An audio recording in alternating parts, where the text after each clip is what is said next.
Nobody in Clover County believed the Harlan family when they first sat down across from Margaret Calloway on live television. They looked like grief. They sounded like grief. A heavy-set woman in her 60s named Ruth Harlan. Two grown sons sitting beside her with the particular stillness of men who have been told to be careful. They said their daughter-in-law Sandra had disappeared 10 years ago. They said their granddaughter Claire had disappeared 3 years after that. They said they wanted answers. They said they were desperate. They said they had nowhere else to turn. Margaret Calloway had been hosting Missing in America for 11 years. She had seen every kind of family that walks through a television studio door. She had seen the genuinely devastated. She had seen the ones performing devastation. She had a particular instinct for the difference. She told her producer before the Harlan family segment began that something was wrong. Not with the missing women, with the people sitting across from her. She was right. And by the time the broadcast ended 6 hours later, the Clover County Sheriff's Department had entered the studio. 2 people were in handcuffs. The nation was watching. The missing women were no longer missing. They were in the ground, and the man who put them there was sitting 3 feet from Margaret Calloway, with his hands folded in his lap like a man at a church service. His name was Dale Whitmore.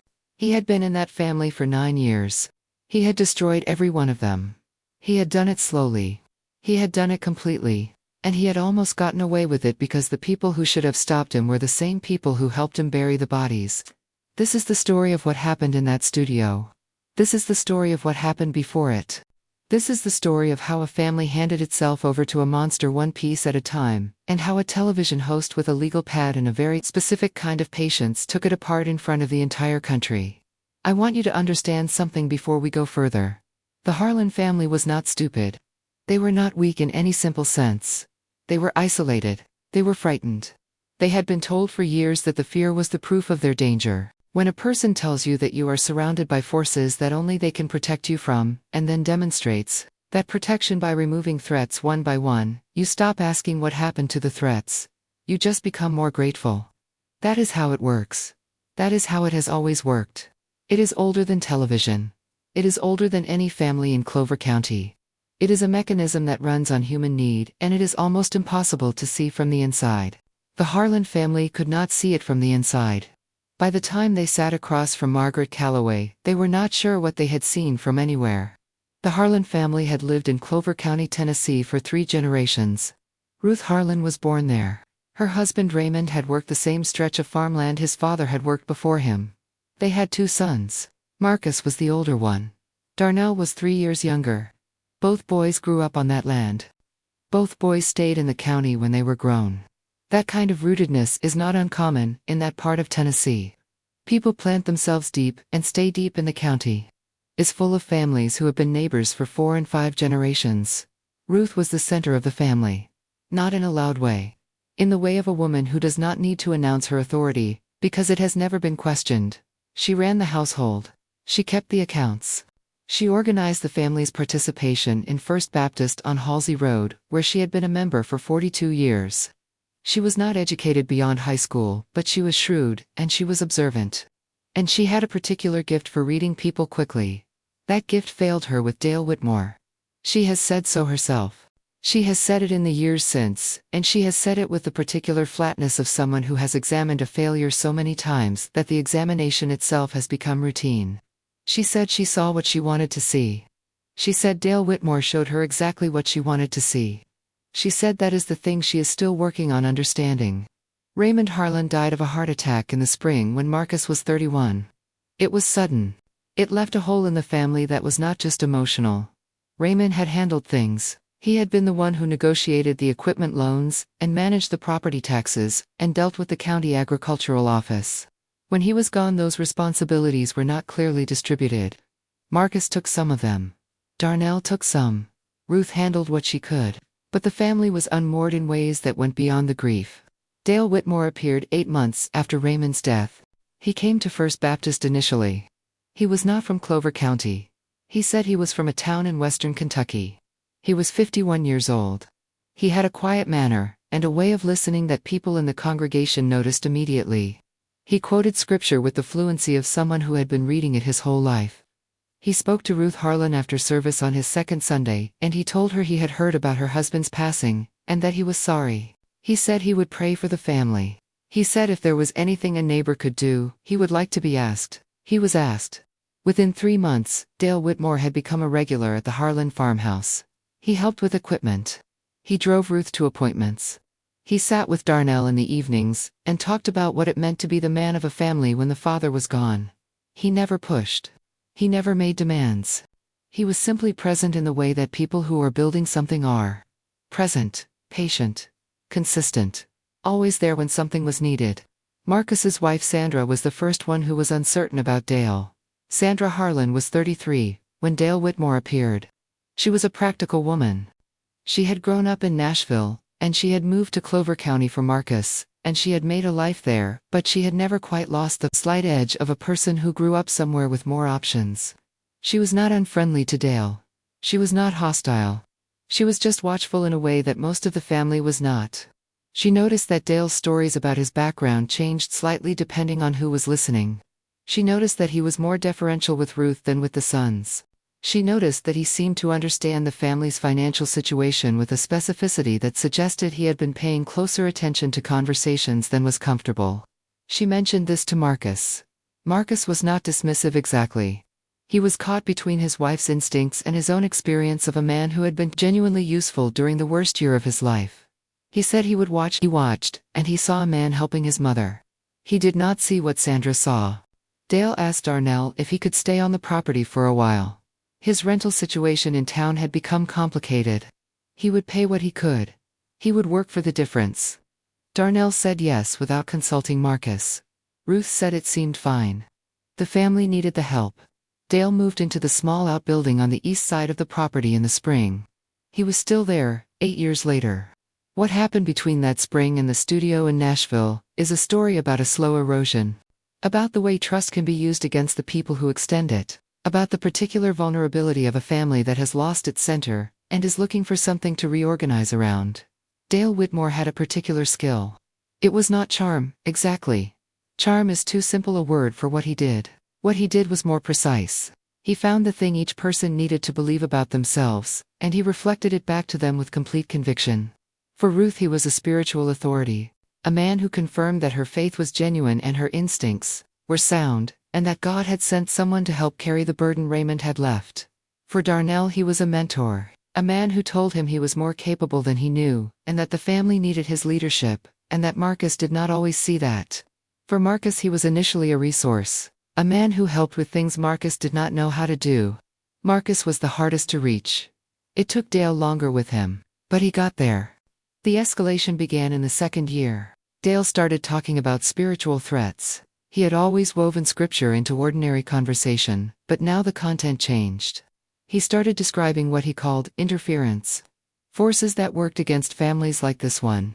He spoke about it obliquely at first, referencing biblical passages about spiritual warfare, mentioning that he had seen similar situations in other families he had known. He mentioned that he had certain abilities, that he could sometimes sense things that others could not, that he was not saying this to be important. He was saying it because he felt a responsibility to this family that he could not explain, except as something given to him from above. Ruth Harlan found this completely credible. She had grown up in a tradition that took spiritual warfare literally. She had believed her whole life in the reality of forces that operated outside the visible world. Dale was not introducing a foreign concept. He was speaking a language she already had. He just redirected it. He told her that the family was under a particular kind of pressure. That there were things in their situation that were not random. That he could help navigate them, if she would trust him. She trusted him. The money started moving in the third year. Dale had identified a pattern of small loans that Raymond had taken, and never fully documented. He presented this to Ruth with concern. He said he had been trying to understand the property situation, and he was worried there were liabilities that the family did not know about. He said he wanted to help address them. He needed access to some accounts to do that properly. Ruth gave it to him. He did not take everything at once. That is the thing that is hardest to explain to people who hear this story. He did not steal. He managed. He moved money in ways that were partially legitimate and partially not, and the line between the two was never clear enough for anyone in the family to identify it at any given moment. He was always doing something that seemed to be in service of the family's interests. He was always one step ahead of the question of whether it actually was. Sandra kept asking questions. That was the problem for Dale. Sandra kept noticing things, and mentioning them, and not being satisfied with the answers, and going back to Marcus with more observations. She had started keeping her own notes. She had written down dates and amounts and discrepancies. She had a folder on her laptop. She had been building a picture that would have been very difficult to argue with if she had been given the time to complete it. In the summer of the 4th year, Dale told the family that Sandra was the problem. He did not say it that directly. He said it in the way he said everything that was important. Sideways, with scripture around it. He said that he had been sensing something for a while. That there was a resistance in the family coming from a specific place. That he did not want to say this because he knew it would be painful. That Sandra's skepticism was not just personality. It was something working through her. Something that wanted to break apart what they had built. Marcus did not accept this immediately. He resisted for several weeks. Dale did not push. He waited. He planted things and watered them, and came back. He had patience the way someone has a skill. By the fall, Marcus had stopped sharing things with Sandra. By the following spring, they were sleeping in separate rooms. By the summer after that, Sandra Harlan told her sister in Nashville that she was scared, and she did not know what she was scared of, and she thought she needed to leave, and she did not know how. She did not leave. 4 months later, Sandra Harlan was reported missing by her husband. Marcus Harlan told the Clover County Sheriff that Sandra had seemed distressed in the weeks before she disappeared, that she had talked about leaving, that he had come home one afternoon, and she was simply gone. The sheriff took the report. There was no sign of violence. There was a history of marital difficulty. Sandra's sister in Nashville said she had received a text message the day before she disappeared, saying Sandra was okay, and needed space. The sister said the text did not sound like Sandra, but she could not prove it. The case went cold within 18 months. Claire was Sandra and Marcus's daughter. She was 7 when her mother disappeared. She was 10 when she started asking questions that Dale Whitmore could not answer with scripture. She was a serious child. She had her mother's particular watchfulness. She had inherited Sandra's habit of writing things down. She had a notebook. In it she had written questions. When did Mama leave? Why did she leave without saying goodbye? Where did she go? She had asked these questions to Marcus, and Marcus had said things that did not satisfy her, and she had written his answers down too. By the time Claire was 12, she had figured out that the answers did not add up. She could not have told you precisely what she had figured out. But she had a child's direct relationship with inconsistency, and Dale Whitmore was full of inconsistencies that she had been cataloging for years. She asked him once where he was from exactly. He told her Western Kentucky. She asked him what town.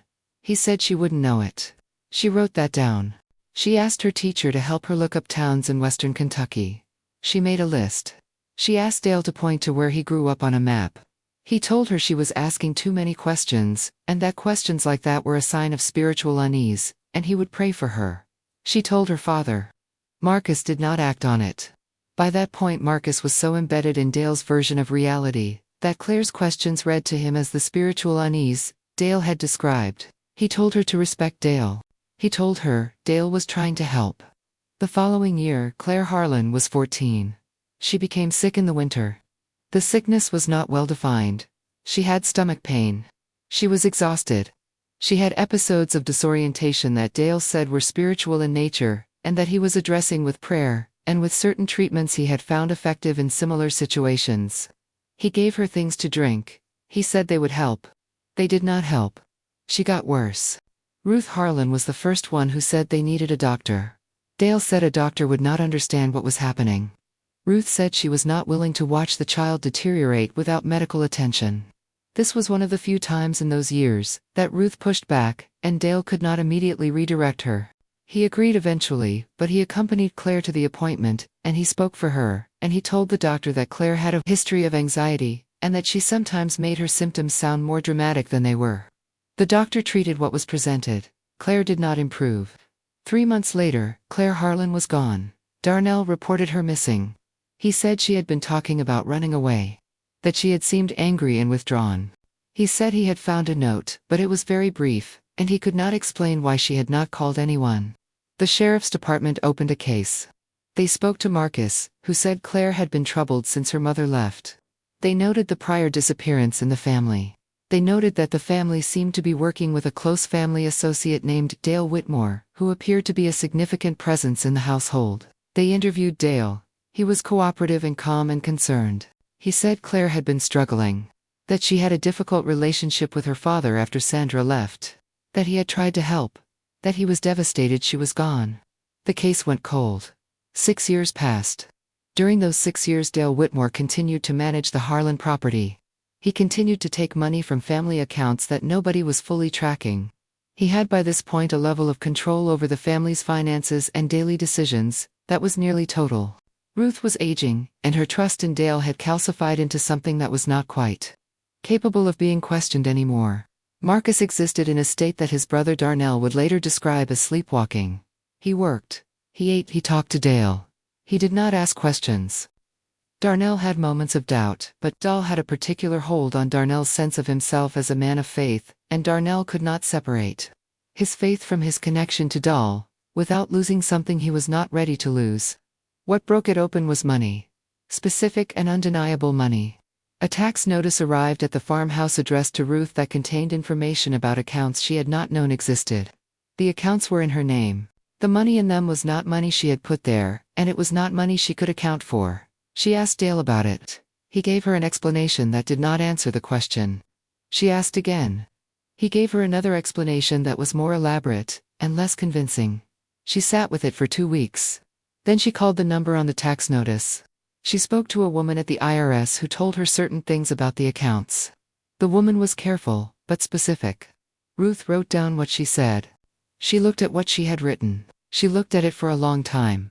She called her friend from First Baptist named Gloria, who had a son who was a paralegal in Nashville. Gloria's son looked at what Ruth described, and said Ruth needed to talk to someone professional. He gave her the number of an attorney. He also mentioned a television program. He said he had seen them help families find answers, when the official channels were not moving fast enough. The show was missing in America. The host was Margaret Calloway. Ruth called the intake line on a Thursday afternoon, and a producer named James took her information, and called her back the following Monday. It took 3 months for them to get into the studio. 3 months during which Ruth did not tell Dale what she was planning. She did not tell Marcus. She told Darnell because she needed him there, and because she thought he was ready to hear it. Darnell said he would come. He said it quietly, and with the expression of a man who has been waiting to be given permission to do something for a very long time. The studio in Nashville was smaller than it looked on television. Margaret Calloway was taller than she looked on television. She had the particular energy of someone who does not waste attention. She shook Ruth's hand and looked at her with a focused attention, that Ruth said afterward felt like being read. Not uncomfortably. Like being taken seriously. Dale came to Ruth had told him they were going to talk about the missing women. That there was a television program trying to help find Sandra and Claire. Dale said he would come to support the family. Of course he would come. He needed to know what was being said. The first hour of the broadcast was information. Margaret and her team laid out what they knew about Sandra's disappearance. They showed photographs. They interviewed the sheriff's department by phone. They spoke about Claire. They showed more photographs. Claire at 7 years old, with her mother. Claire at 12. The photograph at 12 was the last one anyone had. Dale sat in the family section of the studio. He was calm. He spoke when invited. He said all the right things. He was concerned. He was sad. He had done everything he could. He continued to pray for the family. He hoped the program could help. Margaret let him talk. She did not interrupt. She thanked him for his support. She moved on. In the second hour, Margaret's team introduced documents, property records, bank account statements, a timeline of financial transactions going back 9 years. Margaret did not present these dramatically. She laid them on the table between herself and the family, and she walked through them with the patience of someone who understands that facts do not need embellishment. She just needed the family to see them clearly. Ruth saw them clearly. She had already seen some of them. The others were new. Darnell was seeing all of it for the first time. He did not speak. He went very still in the way that people go still when the ground shifts under them. Marcus was watching Dale. Marcus had turned in his seat and he was watching Dale across the studio, and Dale was watching the documents, and for the first time in years, Marcus was watching Dale when Dale did not know he was being watched. He saw something on Dale's face. He could not have told you what exactly. A calculation. A very brief assessment followed by something that went neutral. Whatever it was, it lasted only a second. Marcus said later that it lasted just long enough. The third hour was when it began to break. Margaret asked Ruth directly about the accounts. Ruth answered directly. She said she had not opened them. She said she had not known about them until the tax notice. She said she did not know who had opened them. She looked at Dale when she said it. She did not point at him. She looked at him. Dale said he was not sure what the documents were showing, but he was sure there was an explanation, and he was committed to helping the family understand it. Margaret asked him what the explanation was. He said he would need time to look at the records more carefully. She asked him if he had ever had access to family financial accounts. He said he had helped the family with bookkeeping at times over the years. She asked him if he had ever transferred funds between accounts, without the family's knowledge. He said no. She asked if he would be willing to provide documentation of his own financial history going back 9 years. The pause before he answered was not long. 3 seconds perhaps.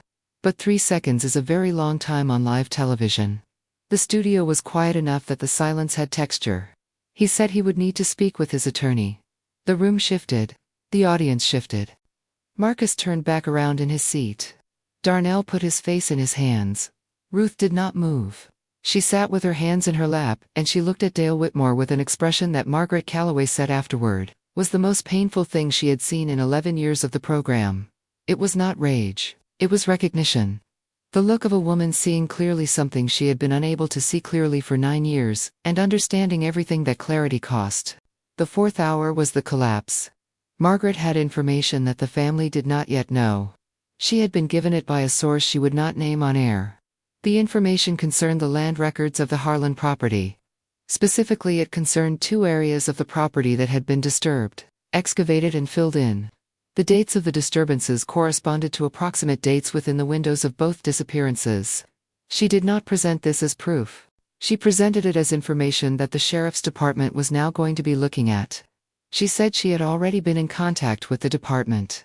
She said investigators would be at the property before the broadcast ended. She said this looking at Dale. Dale Whitmore was calm for a moment longer than a person should be calm when told that investigators are going to the property. Then he said he thought this had gone far enough. He said he was not going to continue to sit here and be made to look like a suspect when he had given 9 years of his life to this family. He said he was going to leave. Margaret said he was free to leave. She said the lobby doors were directly behind the studio. She said there were also officers outside those doors who had asked to speak with him when the broadcast concluded. He did not leave. He sat down. Marcus Harlan stood up. He was not loud. He had not been loud for 9 years. He was very quiet, and he said one sentence to Dale Whitmore. He said, "Tell me where my daughter is. Not tell me what happened. Not tell me you did not do it. Tell me where my daughter is." That specific sentence. That specific request. Dale Whitmore looked at Marcus for a moment. Then he looked at his hands. Marcus said it again. "Where is she?" Ruth said Sandra. Just the name. A 68-year-old woman saying the name of her daughter-in-law, in a voice that had no performance in it at all. Darnell said nothing. He was looking at the floor.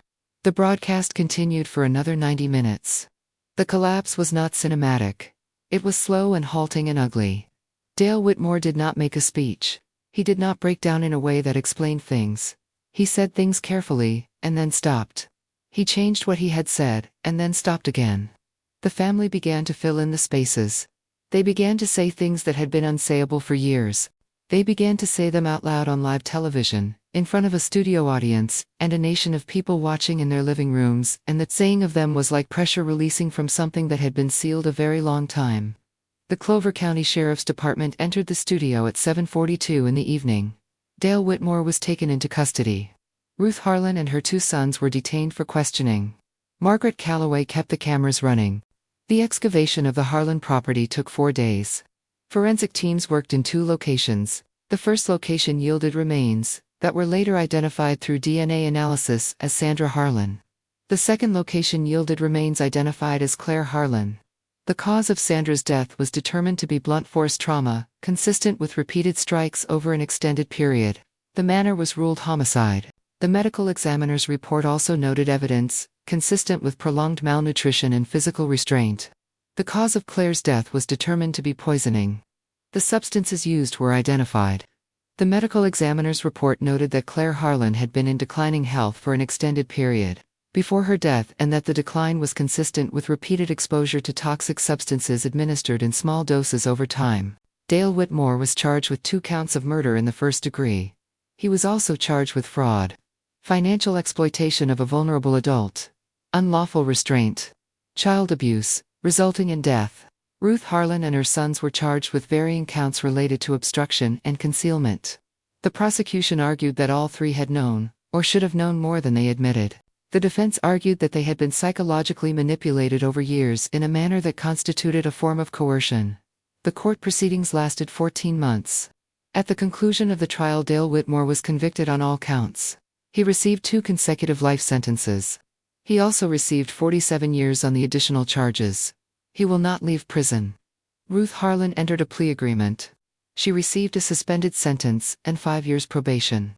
The court noted her age and her cooperation, and the extended period of documented psychological manipulation. She lives in Clover County. She still goes to First Baptist on Halsey Road. The congregation has not left her. She has not left them. She said in an interview after the verdict that she thinks about Sandra and Claire every single day, and that she is not sure there is a word for what she feels when she does. Marcus Harlan received 4 years. He served 2 before release on parole. He lives in Nashville now. He is in counseling. He does not talk publicly about what happened. Darnell Harlan received 3 years probation. He still lives on the Harlan property.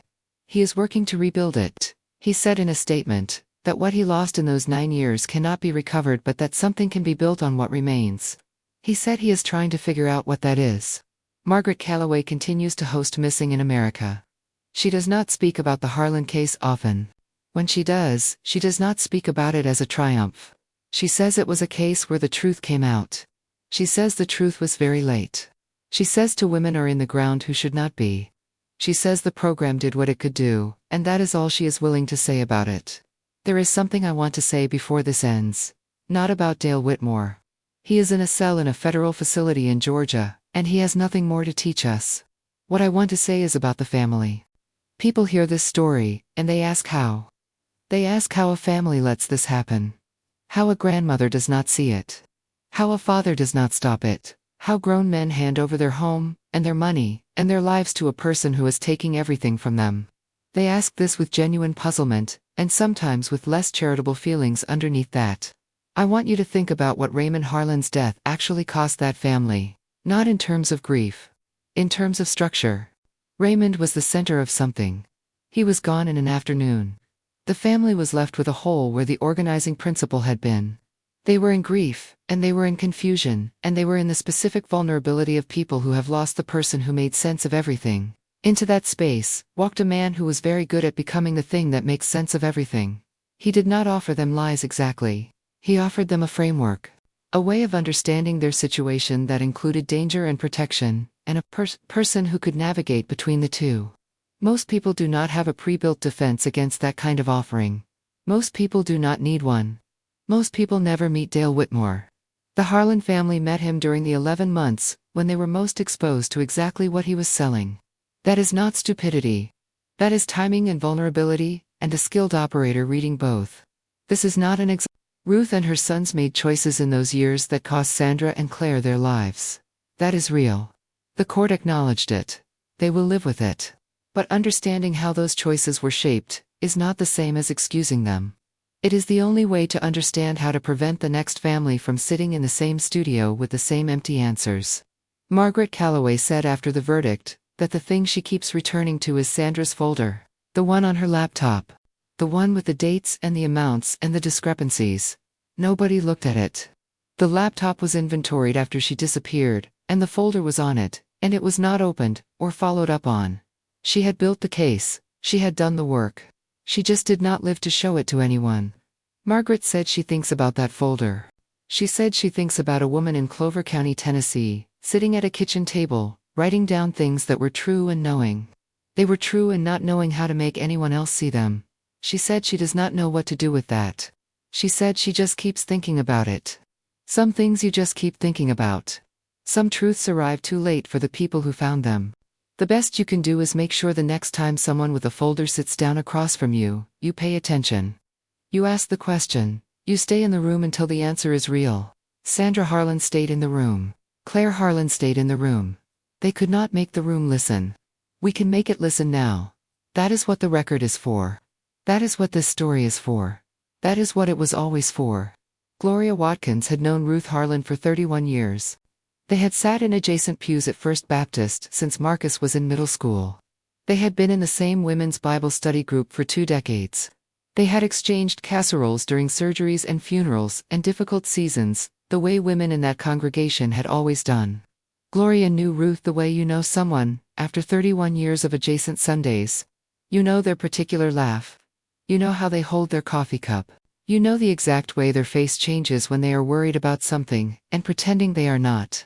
Gloria had been worried about Ruth for years.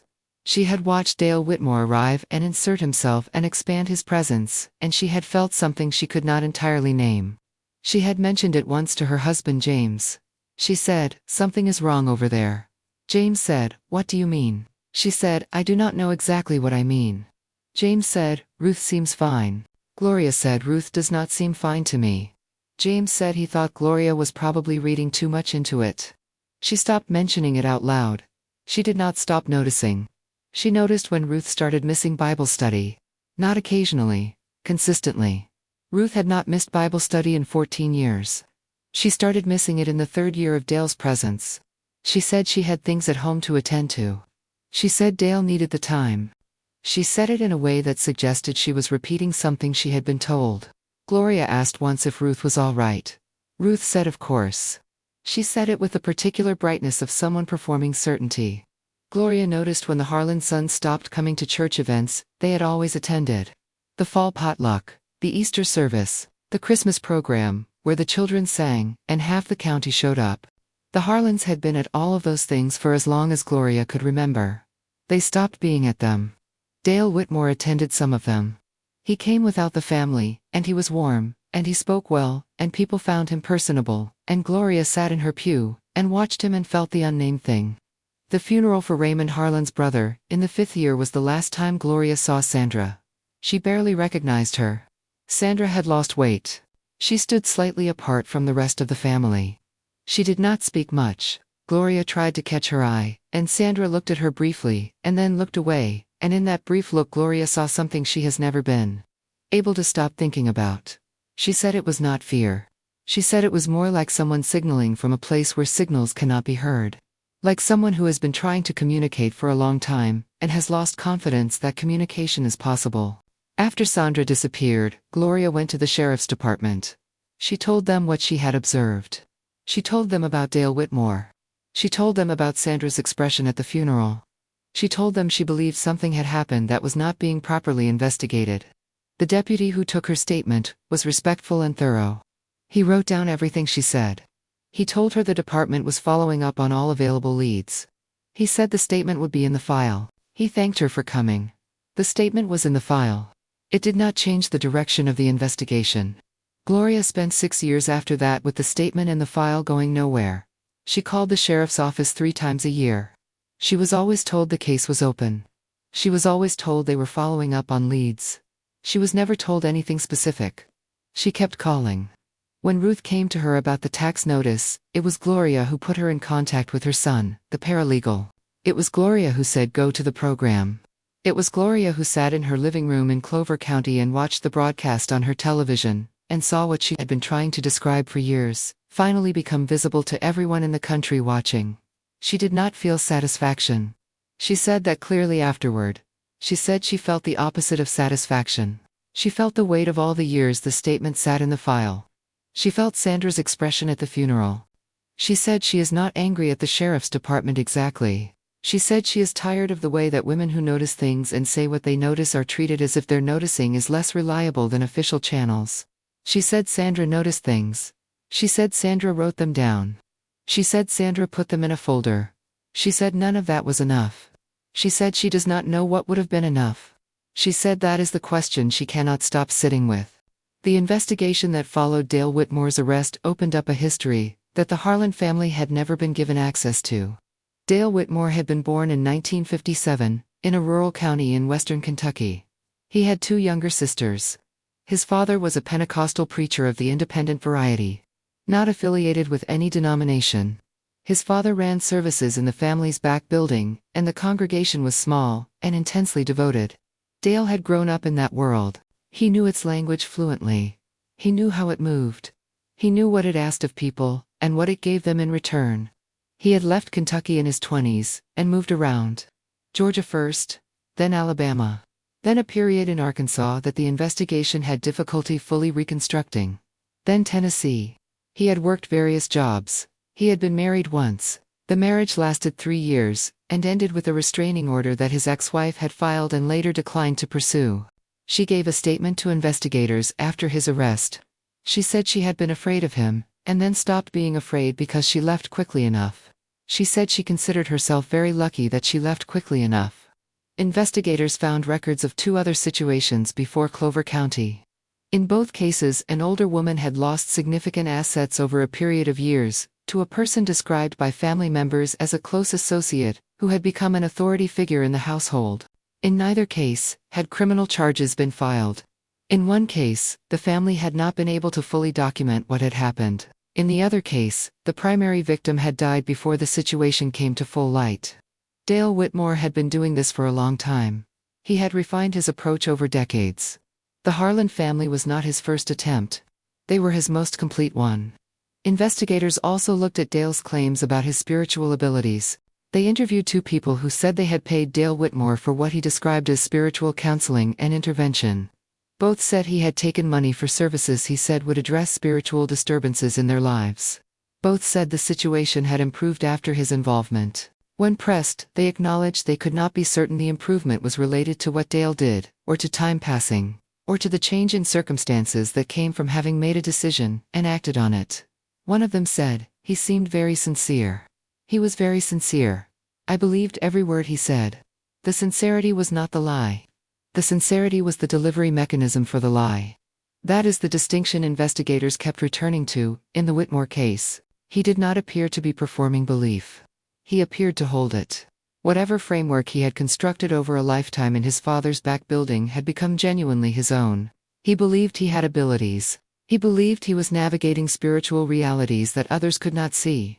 He also believed that money and property taken in service of that work were legitimate compensation. He believed that people who were in his way were spiritually compromised. He believed all of it. The believing made him more convincing. The believing made him more dangerous. His defense attorney argued at trial that Dale Whitmore was a man who genuinely believed in his own authority, that he had not acted with the knowledge that he was doing harm, that his worldview was delusional, in a clinical sense. The prosecution argued that the pattern of behavior across multiple states over multiple decades indicated a level of deliberate planning, inconsistent with the defense's characterization. The jury deliberated for 2 days, and returned a verdict on the second afternoon. Dale Whitmore has not spoken publicly since his conviction. He is in federal custody.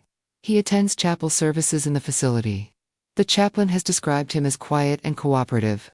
The chaplain says he does not know what to make of him. He says he seems like a man who has been somewhere else the whole time, and has just not told anyone where. Margaret Calloway started missing in America in 2011. Before that, she had been a local news anchor in Memphis for 9 years, and before that, she had studied journalism at the University of Tennessee, and before that, she had grown up in a small town in East Tennessee that was not so different from Clover County. She had a particular relationship with the kinds of communities that appeared on her program. She was not performing empathy for those communities. She came from one. She said in a long interview the year after the Harlan broadcast, that the thing people always ask her is how she does it. How she sits across from families where terrible things have happened and maintains the composure to do the work. She said the answer is that she is doing the work. She said composure is not the same as distance. She said she is not composed because she does not feel things. She said she is composed because the work is what she can offer and she needs to offer it cleanly. She said the Harlan case was different from others, not in kind, but in degree. She said most of her cases involved families that were genuinely searching for someone who was gone. The Harlan case involved a family that was searching for someone who had been taken by people in the room with them. She said that created a particular dynamic in the studio. She said you could feel it. The awareness that the answer was present and sealed. She said the moment that stays with her is not the arrest. It is not the excavation. It is Ruth Harlan's face, in the fourth hour, when the documents were on the table. She said Ruth had been on her program before to talk about Sandra. She said Ruth had been on her program a second time to talk about Claire. She said Ruth had sat across from her twice, and answered questions, and told the story of two missing women, and Margaret had never been certain what Ruth knew, or did not know. She said that fourth hour she understood. She said she saw a woman understanding too. Both of them understanding at the same moment. Across a studio table on live television. She said that is the thing she cannot explain to people who ask about the work. She said some moments of understanding cost everything they cost, and they are still worth having. She said she believes that. She said she has to believe it. It is the reason the program exists. She has been hosting Missing in America for 13 years now. She has covered more than 400 cases. She has been part of locating more than 60 missing persons. She has sat across from families in almost every configuration of grief and guilt, and confusion and hope, that a family can present. She keeps a framed photograph of Sandra and Claire Harlan on the credenza behind her desk. Not as a reminder of a success. As a reminder that the folder existed. That the work was done. That it did not reach the right room in time. She keeps it there so she can see it. She keeps it there so she keeps asking the question it asks. Ruth Harlan is 72 years old. She lives in the same house she lived in when Raymond was alive. The farmhouse on the Harlan property. She has made changes to it. She had the outbuilding on the east side demolished. The lumber was sold. The foundation was filled in, and graded over. There is nothing there now, except grass that grows a little differently from the surrounding grass because of the disturbed soil underneath. In a few years it will not be distinguishable. She tends a garden in the back of the house. Tomatoes and green beans and a row of marigolds that she said was something she always wanted, and never had time for when the family was demanding more of her attention. She has time now. She uses it carefully. She goes to First Baptist on Halsey Road. She sits in the same pew she has sat in for 44 years. Gloria Watkins sits beside her. They do not always talk about it. Sometimes they just sit together in the particular silence of women who know what they know, and have agreed to keep showing up anyway. Ruth gave one long interview after the verdict. She spoke to a reporter from a Nashville publication. The interview was published in a Sunday edition. She was asked many questions. She answered most of them with a directness that surprised the reporter who had expected something more guarded. She was asked about Dale Whitmore. She said she thought about him as little as possible, and that when she did, she tried to see him as a man who had let something grow in him. That a person should not let grow. She said she had let things grow in herself too. She said she was not comparing the things. She was just saying that she had her own accounting to do. She was asked what she would say to Sandra, if she could. She was quiet for a moment. Then she said she would say that she saw her. At the end.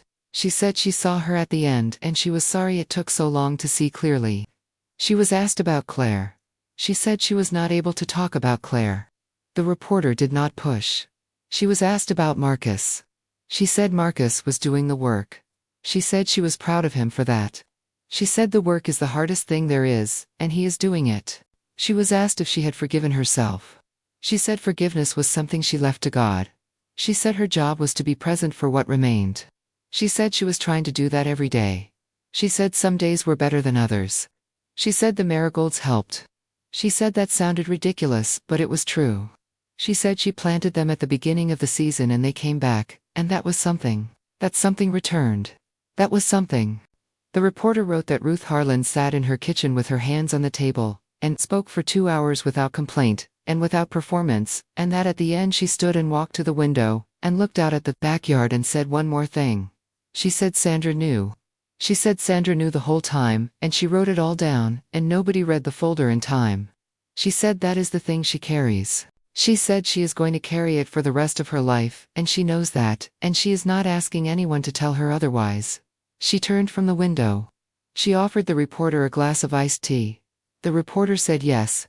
They sat for another 20 minutes and did not talk about any of it. They talked about the garden. That was the interview. That was Ruth Harlan. That is what remains. Darnell Harlan is 48 years old. He still wakes up at 5:30 every morning the way he has since he was 19. He walks the east field before the sun is fully up. He checks the equipment shed. He checks the fence line along the south pasture. He does the things he has always done on this land. He does them now, knowing what is in the ground, and what was done to the family he was part of, and what he did and did not do in those years, and he does them anyway, because the land is still there, and it still needs tending, and tending is what he knows. He is not a man who speaks easily about the interior of things. He said so himself in the statement he gave to the court. He said he had known something was wrong for a long time, and had not been able to name it, and had allowed the inability to name it to function as permission not to act. He said that was the truth, and he was not going to dress it differently than it was. The court accepted that as part of a fuller accounting that included his cooperation, and the specific ways Dale had worked on him over years. He goes to church. Not First Baptist. He goes to a smaller congregation on the other side of the county. Nobody there knew the Harlans well. He is not hiding. He just needed a room that did not have 9 years of Dale Whitmore's voice in it. He has a dog. A large mixed breed named simply Dog because Darnell could not land on a name in the first weeks and then the non-name stuck.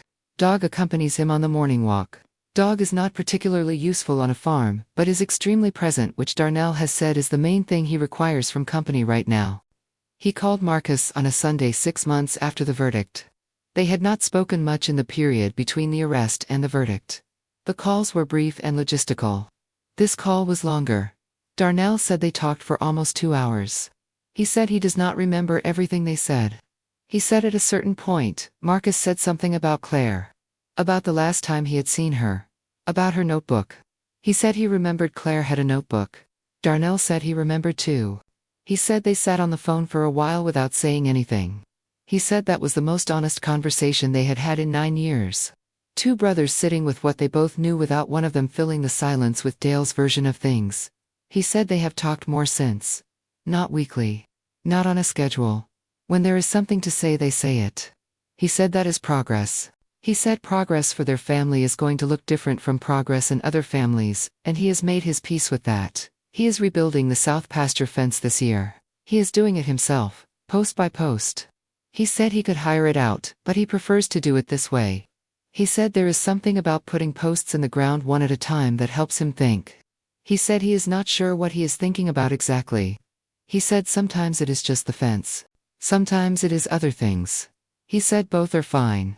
He said the posts go in either way. After Sandra's remains were identified, and the investigation concluded, the Clover County Sheriff's Department returned the personal effects that had been inventoried from the Harlan farmhouse. Among those effects was Sandra's laptop. Marcus received it as Sandra's surviving spouse. His attorney had it in storage for several months during the trial proceedings. He opened it for the first time 8 months after the verdict. He said he sat with it on the kitchen table in his apartment in Nashville for about an hour before he turned it on. He said he did not know what he was afraid of finding. He knew what was there. He had known about the folder. He just had not been ready to read it. He opened the folder. There were 43 entries. Each one was dated. Each one described a specific observation. A discrepancy in an account. A story from Dale that did not match a previous story. A figure that did not correspond to what should have been there. A date that was off by more than coincidence could explain. The entries went back to the 2nd year of Dale's presence. Sandra had been building the record for 4 years before she disappeared. The last entry was dated 11 days before she went missing. It said she had found a discrepancy in the property tax records that she did not know how to explain. It said she was going to take the information to an attorney in Nashville. It said she was going to make an appointment the following week. Marcus closed the laptop. He sat in his kitchen for a long time. He called Gloria Watkins. She had known Sandra. She had noticed something at the funeral. She had filed a statement with the sheriff's department. He had not known that until the investigation. He called her and told her about the folder. She was quiet on the phone for a moment. Then she said Sandra was a thorough woman. He said yes, she was. Gloria said he should know that. He said he did know that. He said he had always known that. He said he had just not been in a place where he could use what he knew, and he was sorry for that. Gloria said she accepted that. She said they were both sorry for things that could not be undone. She said the question was what they were going to do with what remained. Marcus said he was still working that out. Gloria said she thought that was the right answer. He has since given the folder to Sandra's sister in Nashville.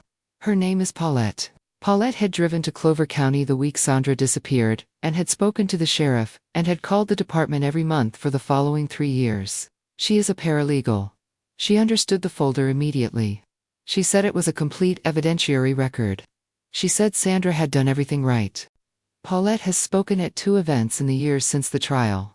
Both were organized by advocacy groups, focused on missing persons and family violence. She brings the folder. She does not read from it. She just holds it up. She talks about Sandra. She talks about what it means when a woman builds a case with everything she has and the case does not reach the right room in time. She talks about what needs to change, so that the next Sandra's folder gets read before it is too late. She is still talking. She is still holding it up. The congregation of First Baptist on Halsey Road held a memorial service for Sandra and Claire Harlan on a Sunday in May, 6 months after the trial concluded. It was a full house. The whole county came. People who had known the family for decades. People who had known Sandra only slightly. People who had never met any of them, but who came because some things require showing up even when you did not know the person, and cannot explain exactly why you feel you owe them your presence. The pastor spoke about 2 women who had been in the ground for years while the world went on above them.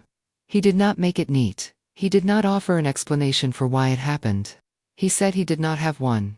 He said the congregation did not need him to have one. He said what they needed was to sit together and acknowledge that Sandra and Claire Harlan had existed, and had been real, and had been taken from a world that was less without them. Ruth sat in her pew. Gloria sat beside her. Darnell sat 2 rows back. Marcus was not there. He had sent flowers. The pastor mentioned this. He said Marcus Harlan sends his love and his sorrow from Nashville, and that this family is not asking for judgment. He said the congregation would hold space for the whole of it. They sang afterward. 3 hymns. The third was a song that had been Sandra's particular favorite according to Paulette, who had requested it. It was an old hymn about rest. About the end of a long road. About being finally home. Ruth Harlan sang it with her eyes open. She did not cry. She held the hymnal with both hands, and she sang every word, and she stayed in her pew, until the last note faded, and the room went quiet, and then she sat in that quiet for a little while before she stood. She walked out into the May sunlight. Gloria walked beside her. They stood in the parking lot in the warm Tennessee morning, and neither of them said anything for a moment. Then Gloria said the marigolds are probably coming in soon. Ruth said she thought so. She said she had put them in a little later than usual this year. Gloria said they would still come. Ruth said yes. She said they always do. They walked to their cars. The congregation came out around them. The county went on with its Sunday. The sun was warm.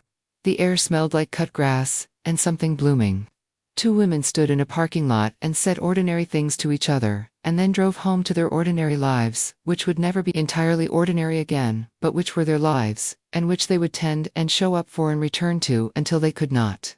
Sandra Harlan knew something was wrong. She wrote it down. She was going to take it to an attorney the following week. She did not make it to the following week. That is what happened. That is the whole of what happened.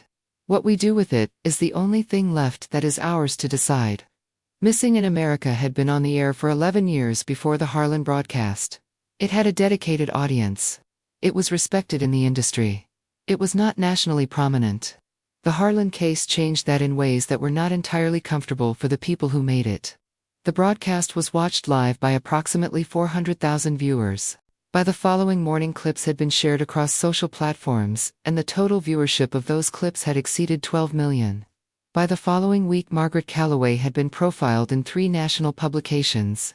The program had been nominated for 2 journalism awards. The network had renewed it for an additional 3 seasons, at a significantly higher budget. Margaret said she found most of that difficult. She said the program's purpose was not to be prominent. She said the prominence was a side effect of something terrible, and she was not sure how to feel about benefiting from a side effect of something terrible, even when the benefit went toward more of the work. She said she kept coming back to Sandra's folder. She said no award fixed the folder problem.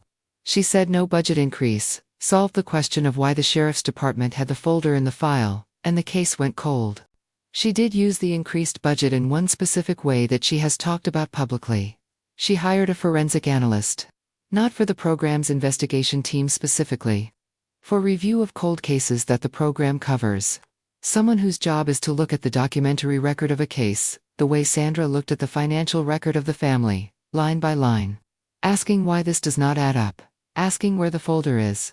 She said she named the position internally after Sandra Harlan. She said, the staff knows that. She said, it is not a memorial. It is a directive. The position has contributed to the resolution of 4 cases in the years since the Harlan broadcast. In 2 of those cases, the resolution came from documentary evidence that had been present in official files and had not been fully analyzed. In 1 case, the resolution came from a financial record. In 1 case, it came from medical documentation. Sandra Harlan died because she had a folder that did not reach the right room. Margaret Calloway built a room where the folder reaches someone. That is not justice. It is something. Something built from what the loss cost. Something that tries to make the cost mean more than just the loss. It is not enough. It is what there is. The work continues because the work is the only answer available to the people doing it. You keep the room open. You keep reading the folders. You keep asking where the number does not add up. You stay until the answer is real.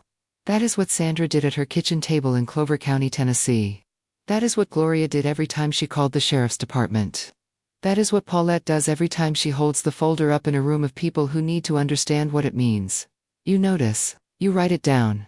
You stay in the room. You make sure somebody reads it. That is the whole job. That has always been the whole job. Do it for Sandra. Do it for Claire. Do it for the next one you have not yet heard of, who is sitting at a table right now writing things down, and trusting that someone will read them before it is too late.